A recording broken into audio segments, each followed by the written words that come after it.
Hai, kembali lagi di Daniel Official.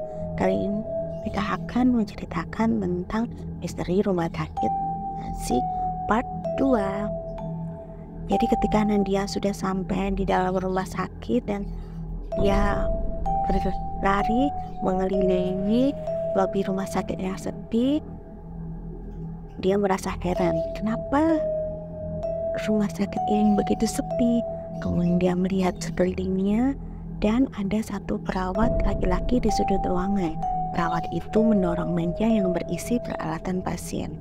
Tanpa membuang waktu, Nadia berlari menghampiri perawat tersebut. "Mas, maaf, di mana korban kecelakaan yang terjadi siang tadi?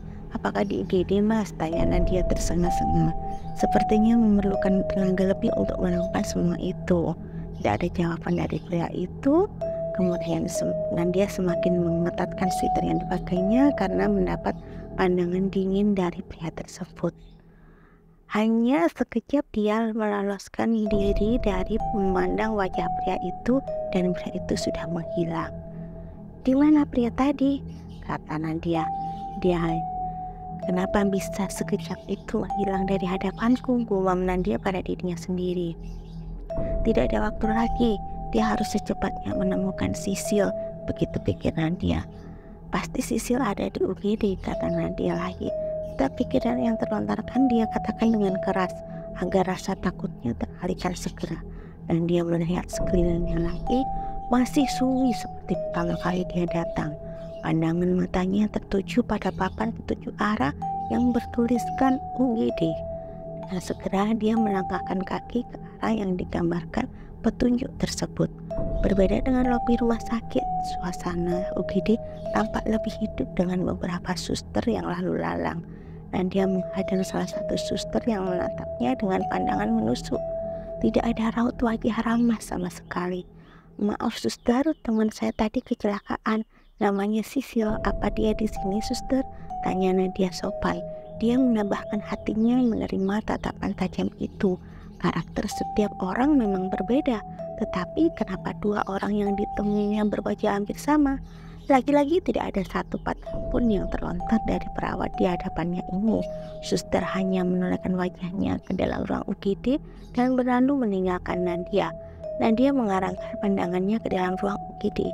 Dia akan mencari Sisil sendiri, begitu tekad Nadia. Hanya ada 4 tirai di dalam UGD dan 2 tirainya terbuka. Pasti Sisil ada di salah satu tirai tersebut. Hanya ada 2 orang suster yang sedang berbincang di meja di sudut ruangan. Mereka sama sekali tidak mempedulikan apa yang dilakukan Nadia.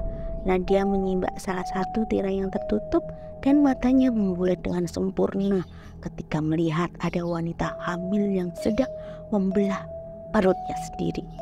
Nadia ingin berteriak, tapi tidak ada satupun suara yang keluar. Dengan segera Nadia menutup lagi tirai tersebut dan samar-samar terdengar suara tangisan bayi. "Uwe, uwe." Nadia menutup telinganya. Meskipun rasa takut mulai mengerutuk ke diri dan pikirannya, Nadia tetap memikirkan diri untuk membuka tirai terakhir yang tertutup. Dia harus menemukan Sisil. Dengan berani dan dia membuka tirai tersebut. Lututnya terasa lemas, tidak bertenaga melihat pemandangan yang ada di hadapannya. Tubuh seorang pria terbujur dengan kaku di ranjang hitam dengan busa tipis khas tempat tidur yang ada di rumah sakit. Kondisi pria itu membuat tubuh Nadia tidak bertenaga.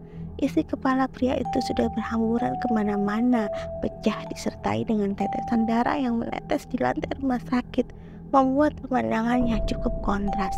Warna putih lantai bercampur dengan warna merah darah yang pekat, ditambah warna putih yang menyertainya terlihat seperti gumpalan otak yang tercecer kemana-mana. Nadia menutup tirai dengan nafasnya tercekat dan tangannya tidak berhenti gemetar. Apa ini? Apa yang dilihatnya saat ini? Kenapa 2 suster yang ada di sudut ruangan begitu santai dan tidak terpengaruh? Ketakutan Nadia bertambah ketika jeritan dari arah tirai yang berisi ibu hamil terdengar keluar menembus tirai. "Sakit, sakit."